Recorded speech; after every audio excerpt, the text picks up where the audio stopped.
Hello everybody, and welcome to another one of our leadership training videos. As you know probably by now, in these leadership training videos I share with you various aspects with regard to how to lead, what's important in leadership. And it's not just about being a leader, it's also if you're an entrepreneur or you're starting your own business or even in other aspects of your life, it's really helping you to understand some of the building blocks that help you become better, at least in leading other people.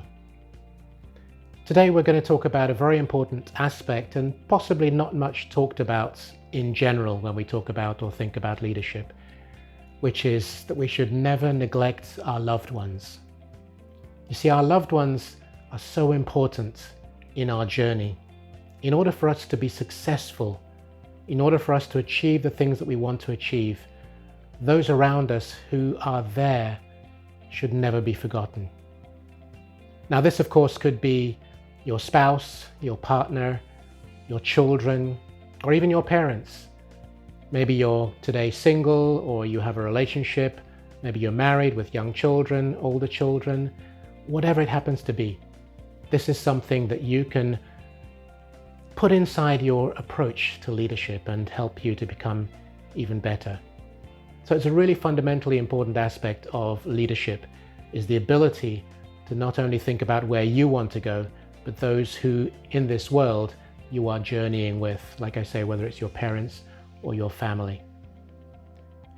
My name is Chris Igwe. I have over 35 years experience leading, growing and developing teams across 5 major markets that I've lived and worked in, but also throughout Europe, Middle East and Africa. My passion is really all about everything that is needed to become a better leader.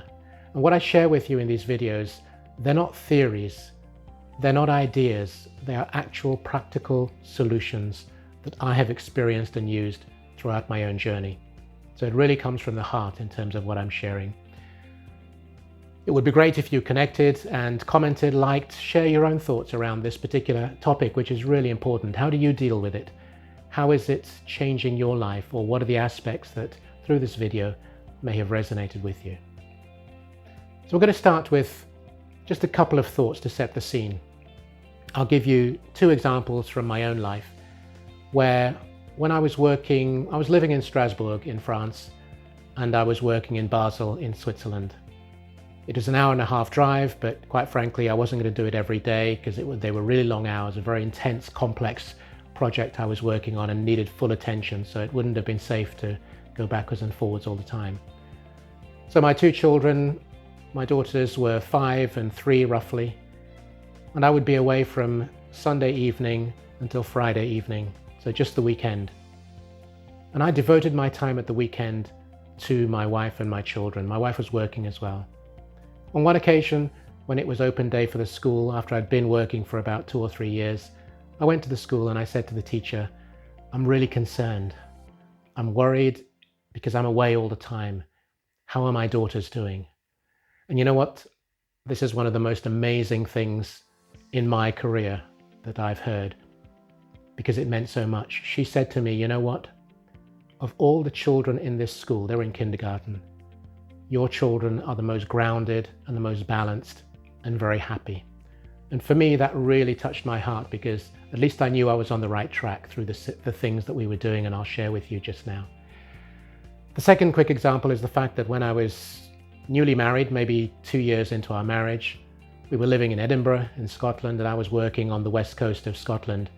Again, a journey of about an hour and 15 minutes, too far to travel every day, very complex project. And so I would leave on a Sunday evening and come back on a Friday. Similar sort of thing. But in this case, young married couple. Not the greatest way to start your wedding and your career together. But here we are, 4 children later, 39 years on, and we're still married and still very happy, and the children still talk to me, which is also very important. So I think I've got something to share that actually makes sense depending on the spectrum you're in and where you are. So let's get into it. So, like I said, we're talking about the fact that you should never neglect your loved ones. Why? Well, firstly, because they either care for you or cared for you, if they are your parents. They started you on your journey or started with you on your journey. It could be, like I say, young married couple, new opportunity, starting to work, got to live away from home, my wife was there for that particular part of the journey. She wasn't there in the cared for at the beginning, but she was there because she's cared ever since. And also because there are sacrifices that they make for you. In some cases, your spouse could be someone who works, like my wife. Thankfully, she had and still has a job within the midwife area, so she could work in any hospital or as an independent, and it could work. But some people have corporate jobs, so there are sacrifices to be made. So these are the first fundamental grounding elements. Remember that you are cared for, or someone cares for you. They were there at the start of your journey and are still with you on that journey. And finally, they will make sacrifices, just as you will have to make sacrifices as well on your journey. So the thing to remember as well is that you will always have someone who is there when specific stages in your life occur. And that person or those people are there because they are there when things go wrong. We all know how lonely it can be when something goes wrong. Our leadership is not going the way we want to. There's difficulty in the company and the team and the department. Someone is there when things go wrong. And as a result of when things go wrong, someone to talk to. Now bear in mind that talking to does not necessarily mean that the person understands your corporate world or your business or whatever is going on, but you can tell them what the challenges are that you are going through. And the number of times that my wife has said, I don't understand the corporate world, I don't understand your business, but here are some thoughts or here are the ideas.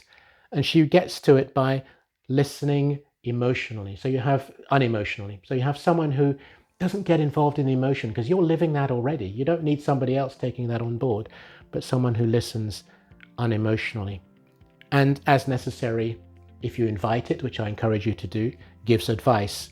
Again, it may be they don't understand the corporate world, but that's not the issue. It could be a human, it could be a relationship, it could just be a thought or an idea that they come up with that you should consider. So you have someone who provides you with all of those, but you also have someone to share with.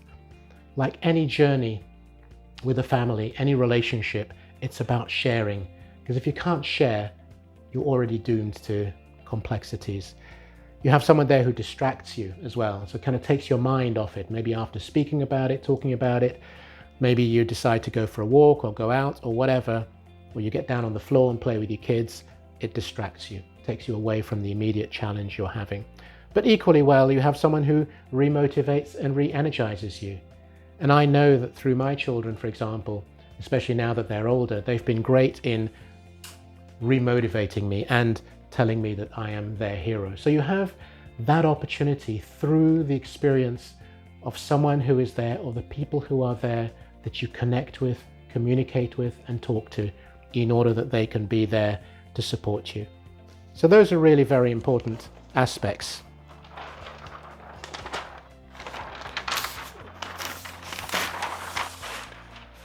Now, in order to get what I would call the balance, it is really important that at the very beginning, when I was newly married, 2 months into our marriage, we talked about the fact that I was going to be away for a long time.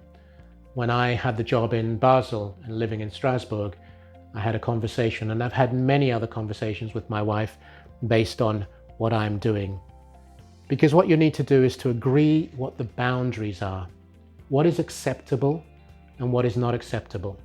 At what point is she or are the kids going to need you more, or whatever they're doing, they might need your involvement and input. So agree the boundaries, whatever those happen to be. But then once you've agreed them, reassess them on a regular basis. I suggest at least quarterly. You may do it every week. You may do it depending on your travel schedule and your business. You may do it more regularly, but what I'm saying is do it on a more regular basis to assess if those boundaries that you've set are still maintained. You have to, and this obviously goes without saying, communicate regularly. We've talked in a previous video about communication and the importance of communicating, not only in the team, but in this case, outside the team.